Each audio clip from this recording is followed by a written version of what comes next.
My husband's family booked a surprise vacation for me. When we arrived, they took my passport and said, "You're staying here. The house and kids are ours now." I laughed and pulled out my phone. Guess what?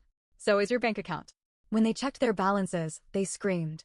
You ever deal with in-laws who treat you like an outsider, no matter how much you try? The kind of people who make you feel like you're just a guest in your own marriage? That was my husband's family. His mom, Margaret, his dad, Robert, and his sister, Jessica. They always made sure I knew I wasn't one of them. It wasn't direct at first, little jabs here and there. Comments about how I should dress more like a wife, or how I was lucky Alex married me. Over time, the insults became less subtle. Margaret would criticize how I cooked, how I raised my kids, how I wasn't grateful enough for everything Alex's family had given me. Except they hadn't given me anything. Alex and I lived in a house I helped buy. I worked a good job before I became a stay-at-home mom. I handled our finances. I took care of our kids. I managed everything. But in their eyes, I was just some gold digger they had to tolerate. Alex always defended them. They don't mean it that way, he'd say. They just want what's best for me. Then, one day, they suggested a family vacation. Margaret and Jessica came over one day, all smiles, saying they had something amazing planned for us. A 2-week vacation to Italy. A family trip. Everything was booked. Flights. Hotels. A private villa. They made it sound like a dream. I was suspicious. For years, I had been the one to plan our trips. And suddenly, they were surprising us with this? It didn't feel right. But Alex?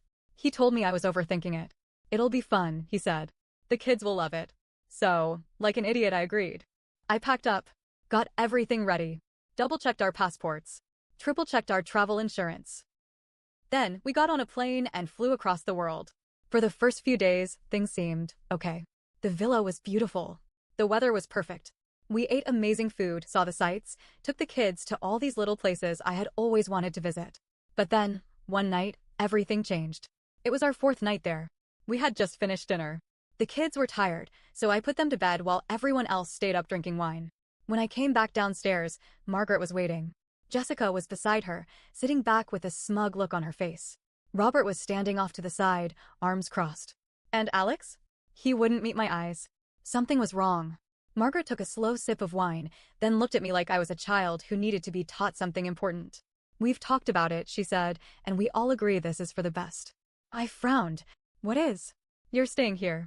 I actually laughed. What? Jessica smirked. You're not coming back with us. My stomach dropped. What are you talking about? Then she pulled something out from behind her. My passport. I felt like the air had been sucked out of the room.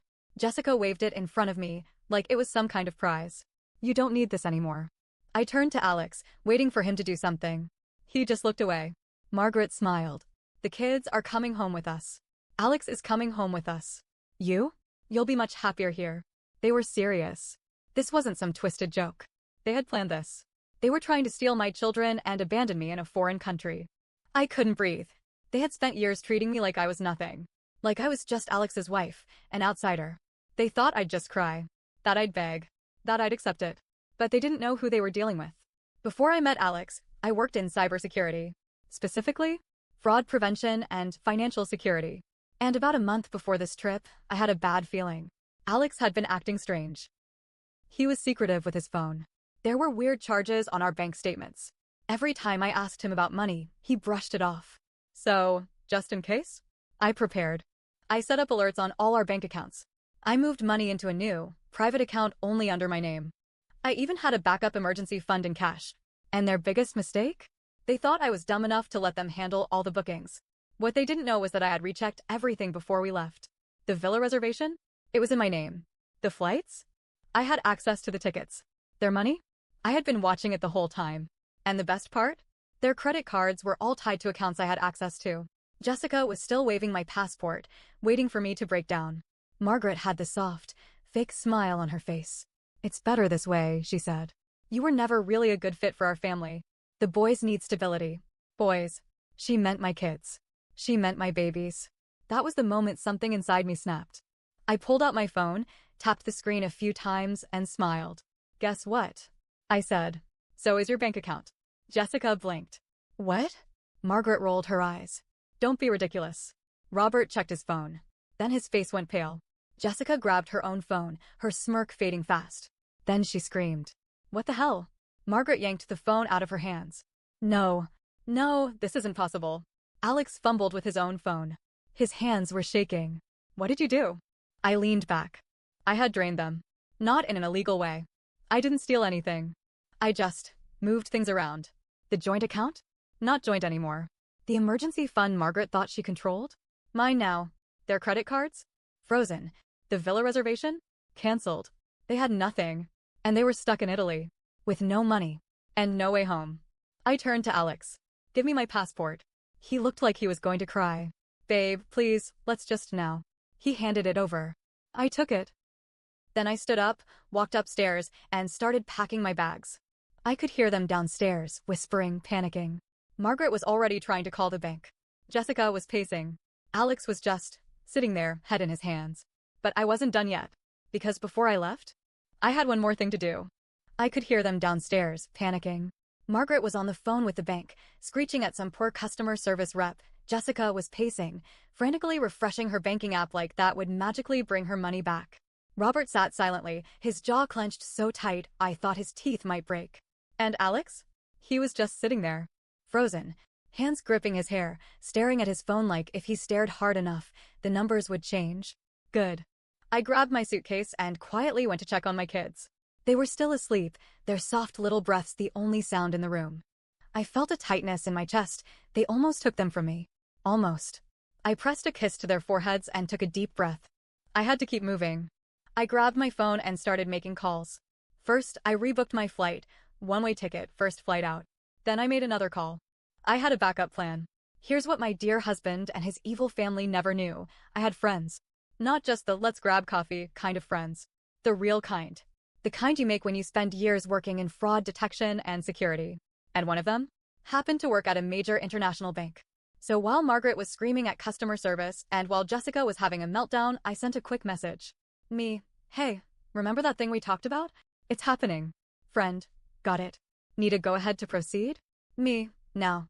Less than 5 minutes later, Margaret's bank accounts were flagged for suspicious activity. Her cards? Frozen. Her savings? Under review. And because she had been screaming at customer service just minutes before, she had made herself look even more suspicious. Jessica's accounts were next. Then Robert's. Within 15 minutes, they were locked out of everything. I could hear the moment Margaret realized it. She shrieked. This is a mistake. Jessica started sobbing. Robert finally spoke. This is bad. Alex looked up, panicked. What's happening? I zipped up my suitcase and smiled. They wanted to trap me here? Well, now they were the ones who couldn't leave. I took one last look around the villa and checked my watch. My cab would be here soon. I scooped up my sleeping kids, careful not to wake them, and carried them downstairs. Margaret saw me first. Where do you think you're going? I didn't answer. I just kept walking. Jessica actually ran in front of me, blocking the door. You can't just leave. I stared at her. Then I laughed. Leave? I said. Oh no, you don't get to tell me what I can and can't do. Not anymore. Alex finally got up, his voice desperate. Just talk to me. We can fix this. I turned to him, eyes cold. Fix what, Alex? His mouth opened. Closed. He had nothing to say. I pushed past Jessica. Opened the door. The night air hit my face, cool and sharp. And then, Margaret grabbed my arm. The moment her fingers dug into my skin, something inside me snapped. I turned, shoving her off me so hard she stumbled back. She gasped. You ungrateful little. I stepped forward. And for the first time in her life, Margaret backed away. You were going to take my kids from me, I said, voice shaking. You were going to leave me here to rot. She pressed her lips together, but said nothing. No, I said, smiling. You're stuck. And I'm leaving. Her face turned red. She lunged at me again. And that's when Jessica screamed, Mom, stop. Silence. I turned, and for the first time I saw fear on Jessica's face. Not fear of me. Fear of something else. I frowned. What? She swallowed hard. Her phone was still in her hand, the screen glowing. Her fingers trembled as she held it up. And when I saw what was on the screen, my blood ran cold. There was a message on Jessica's phone. A single notification. From my bank. A transfer request. From MY emergency account. To Alex's. For every single cent. My heart stopped. I turned slowly to my husband. He was already backing away. Babe, he started. I thought. I stepped toward him. You tried to steal from me? Margaret perked up. Oh, Thank God, she breathed. Alex, you can fix this. Just move the money back and I didn't get it, he yelled. Everyone froze. What? Margaret snapped. Alex frantically refreshed his phone. It got blocked. I don't know how, but I smiled. That was my final security measure. I had set up an auto freeze for any unexpected transfers. Alex had tried to drain me dry, but he got nothing. He realized it at the same time I did. His face twisted. You knew. I laughed. Of course I knew. Margaret clutched her chest like she was about to faint. Jessica was shaking her head, whispering something under her breath. Robert? Robert had gone completely silent. And Alex? Alex lost it. His whole body tensed. His fists clenched. His face turned red, and for a split second, I thought he was going to hit me. He took a step forward, and that's when the cab pulled up. Its headlights flooded the driveway.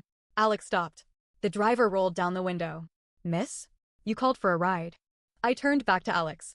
And I smiled. Yeah, I said. I did. Then, holding my kids tight, I stepped outside. And just before I got in, I turned to them one last time. Alex, Margaret, Jessica, Robert, all standing there. Trapped, broke, helpless. And I said the last words I would ever say to them. Enjoy your vacation. Then I closed the door. And we drove away. As the cab pulled away, I kept my eyes forward, refusing to look back at the people who had just tried to ruin my life. My heart was still racing. My hands were still shaking. But I wasn't done yet. They thought they had trapped me. They thought they could steal my kids. They thought I was just going to accept it. But now they were trapped. And they had no idea what was coming next. I got to the airport before sunrise. I checked in for my flight, kept my kids close, and made my way to the gate. My hands were still gripping my phone so tightly it hurt. Because something was off. It wasn't just what Alex had done. It wasn't just the money he tried to steal. It was the way Jessica reacted. She was scared. Not angry. Not furious that I had humiliated her. Not outraged that I had taken control. Scared. And it hit me. She wasn't scared of me. She was scared of something else. I refreshed my bank account again, just in case. Everything was still there. No transfers had gone through. Then I checked our home security app. And my blood ran cold. Someone was inside. The motion sensors had gone off. At first, I thought maybe it was just a neighbor checking on things. But then I clicked on the security camera feed. And I saw two men walking through my living room. Strangers. They were going through my things. One of them was on my computer. The other was checking my safe. My empty safe. Because I had already moved everything out. What the hell was happening? I tried to think. Tried to put it all together. Margaret and Jessica weren't just trying to trap me. Alex wasn't just trying to steal my money. This was planned. For months. They had waited for me to leave. Waited for me to be in another country. So that someone. I still didn't know who could break into my house and take whatever they could. Except they hadn't expected me to prepare. They thought I was an idiot. They thought I wouldn't check my accounts. They thought I would just let them do it. They were so damn wrong. I turned to my kids. They were still asleep in the airport lounge, curled up under my jacket. I took a deep breath. And I made one last call. Me, hey, I need you to check something for me. Friend, same bank friend from earlier. What's going on? Me, I think Alex is laundering money.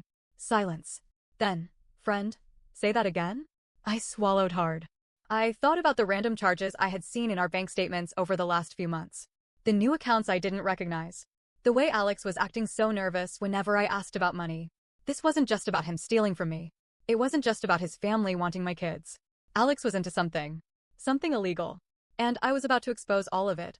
The truth finally comes out. My friend got to work immediately. And within 20 minutes, she called me back. Friend, you're not crazy. Me, tell me. She took a deep breath. And then she said the words that changed everything. Friend, Alex has been moving money through fake accounts. Thousands. Maybe more.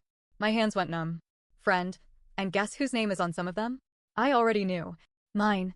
Alex hadn't just planned to trap me in Italy. He hadn't just planned to steal my kids. He was setting me up. He had been moving illegal money through our accounts, using my name, my credentials, everything. And then? He was going to leave me in Italy. If the police ever came asking, guess who would take the fall? Me. His dumb, naive wife. Except I wasn't so dumb, was I? I wasn't leaving this alone. I wasn't just going to get on my flight and pretend like this never happened. Because this wasn't just revenge anymore. This was war. I pulled up every record, every transaction, every suspicious charge I had saved. Then I sent it to everyone who mattered. My lawyer, my friend at the bank, and the police. And as I boarded my flight home, I knew Alex thought he had ruined me. But by the time I landed, his life would be over. I was on the plane, my kids curled up beside me, their tiny bodies warm against mine. The cabin lights were dim, most passengers dozing off. But I couldn't close my eyes. Not yet. I watched my phone, waiting for the moment everything I had set in motion would explode. Because when we landed, Alex's world would come crashing down. We touched down in New York, and as soon as I turned my phone off airplane mode, the notifications flooded in. Bank alerts. Missed calls from Alex. Texts from Margaret and Jessica. But the most important one? A message from my friend at the bank. Friend, it's done. The authorities have everything. I exhaled. My evidence. Every suspicious transaction, every shady account under my name, every transfer Alex had tried to hide was now in the hands of the law. Alex hadn't just committed financial fraud. He had dragged me into it, using my identity to cover his tracks. Now, he was about to find out what it felt like to be trapped. I didn't go home. I went straight to my lawyer's office. I walked in, my kids still sleepy, their hands in mine. My lawyer, Sarah, was already waiting. She had the divorce papers ready. And she had something else. A restraining order. I got a call this morning, Sarah said, flipping through some papers. Your husband? He tried to empty one last account before the banks locked him out. I laughed. Of course he did. Sarah smiled. He didn't get a cent. Good. I signed the divorce papers. Signed the restraining order. And then? I texted Alex. Meet me at the house. Now. I got there before him. The locks had already been changed. The house felt different, colder, emptier. It wasn't a home anymore. It was a crime scene waiting to happen. The front door swung open. And there he was. Alex stood in the doorway, looking wrecked. His clothes were wrinkled, his hair a mess, his eyes bloodshot. Babe, he said, stepping inside. Please, I held up the restraining order. You don't live here anymore. He froze. His eyes darted to the papers, and for the first time, I saw real fear in his expression. You can't be serious. I smiled. Dead serious. Then I tossed another document onto the kitchen table. He picked it up. His face went pale. It was the police report. Filed against him. For fraud, identity theft, and financial crimes. Alex's breathing turned ragged. You called the cops? I leaned against the counter. No, Alex. I gave them evidence. There's a difference. His hands shook. You're ruining me. I laughed. Oh no. You ruined yourself. That's when Margaret stormed in. She must have come straight from the airport because she looked exhausted. Her clothes were wrinkled, her hair frizzed from stress, but her eyes were sharp, furious. You manipulative little, I held up a hand. Careful, I said. You're trespassing. Her jaw locked. You destroyed my family. I raised an eyebrow. Your family tried to steal my kids. Your son tried to frame me for his crimes. And now I'm the bad guy? Margaret's lips trembled. She turned to Alex, gripping his arms. We'll fix this, she whispered. We'll call the lawyers. The bank will understand. We can get the money back. Alex just stood there, silent. Margaret shook him. Say something. We can't lose everything. And then, the moment I had been waiting for happened. Alex broke. Right in front of her.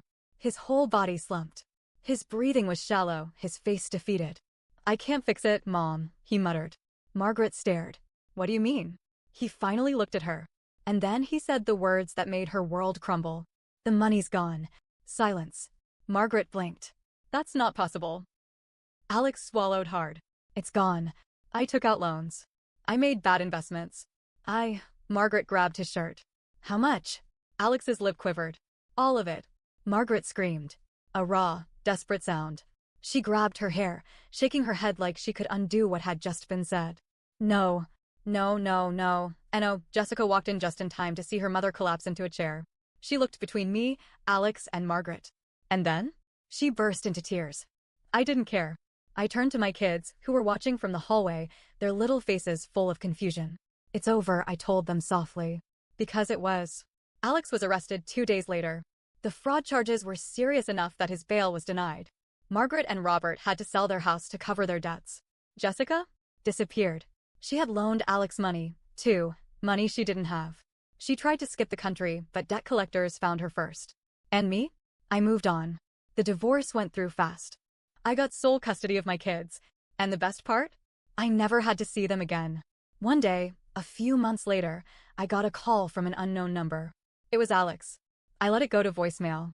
When I played it back, I heard his voice weak, hollow. I lost everything, he whispered. I deleted the message. And then? I took my kids outside, into the sunshine. Because for the first time in years, I was free.